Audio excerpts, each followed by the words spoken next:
تعرض قائد رئيس الملحقة الإدارية الثانية في مدينة وجد لاعتداء وصف بالعنيف من قبل أحد الأشخاص من ذوي السوابق القضائية، بينما هو يقوم بتحرير الملك العام من قبل المحتلين.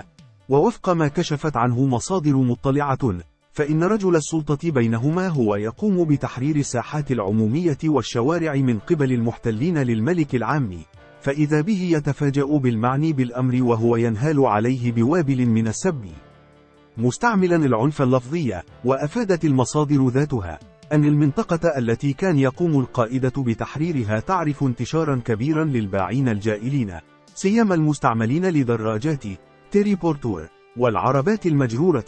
وأشارت إلى أنه تم تحرير محضر في الواقعة على مستوى الدائرة الأمنية الرابعة، في انتظار اتخاذ الإجراءات القانونية المعمول بها في هذا الإطار.